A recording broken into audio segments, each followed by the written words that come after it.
বলেন ও সাহাবী রে, চিন্তা করো না, চিন্তা করো না, চিন্তা করো না, এগুলি কোনো কিছু এগুলির দরকার হবে না। আমার আল্লাহর সাহায্য যদি এসে যায়, মদত যদি এসে যায়, আর কোনো কিছুরই দরকার হবে না। জোরে বলা যাবে কি সুবহানাল্লাহ? বলুন আল্লাহু আকবার। এ মুসলমান ভাইরা, এই যুদ্ধের ময়দানে 313 জন সাহাবীকে নিয়ে আল্লাহর হাবিব যখন কাতার সোজা করতেছেন, যুদ্ধের ময়দানেও কাতার বানানো হয়, সুবহানাল্লাহ। একেবারে কাতার সোজা করতেছেন যুদ্ধের জন্য। একজন সাহাবী ছিল, কম বয়সের সাহাবী, খোলা গা, যুদ্ধে এসেছেন, গায়ের মধ্যে পোশাকও নাই। আল্লাহু আকবার বলেন। শুধুমাত্র পরনে পোশাক, গায়ে কোনো পোশাক নাই, খোলা গায়ের এই সাহাবীটা আমার ভাইরা যুদ্ধের ময়দানে গিয়েছেন। নবীন সাহাবী, এই সাহাবী একেবারে সামনে যায়, নবীজি কাতার সোজা করেন, সে এগিয়ে যায়, মনে হচ্ছে সে এখনই সবার আগে যুদ্ধে যাবে। জোরে বলা যাবে কি সুবহানাল্লাহ? মুসলিম আমি, সংগ্রামী আমি, আমি চিররণবীর, আল্লাহকে ছাড়া কাউকে লিল্লাহি তাকবীর। ওই দেখানি তোমার আসবে আমার বদল করিবি বিজয় মুজাহিদ।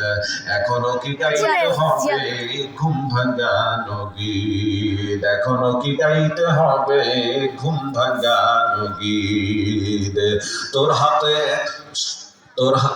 মসজিদের কোণে বসে শুধুই তসবিহ নয় রে আর, তোর হাতে এখন মানাই শুধু সকমকে তনোয়ার। বরদান নিতে ওই জানি বেড়ায় রে মুজাহিদ, এখনো কি গাইতে হবে ঘুম ভাঙানো গীত। জোরে বলেন আল্লাহু আকবার। শুধু সবসময় তাসবিহ না, মাঝে মাঝে হাতে তরবারিরও দরকার হতে পারে। কথা বলেন ঠিক কিনা? আমার রাসূল সাল্লাল্লাহু আলাইহি সাল্লামকে নিয়ে যদি দেশে গালি দেওয়া হয়, ব্যঙ্গ করা হয়, নবীজির মান সম্মান নিয়ে যদি খারাপ করা হয়, সামনে রাসূলদেরকে দুনিয়া থেকে বিদায় করার জন্য হাতে তরবারি নিয়ে ওই কাফের মুশরিক বেঈমান খোদার দুশমনদের গর্দান কাটার জন্য যারা যারা যাচ্ছেন আল্লাহু আকবার, হাত উঠান। আল্লাহু আকবার, আল্লাহু আকবার। কারা গেল, কারা গেল,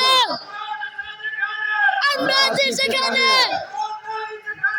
আমরা আছি সেখানে। আল্লাহ ভাইয়া, মারহাবা মারহাবা। ভাইজান নিচে শ্রোতার মতো বসে গিয়েছেন, আমার খুব আদরের মানুষ। এই ওখানে বসছি শাহজালাল, আমাদের আলোচক, পূর্বের আলোচক এখন শ্রোতায় মত হয়ে গেছে।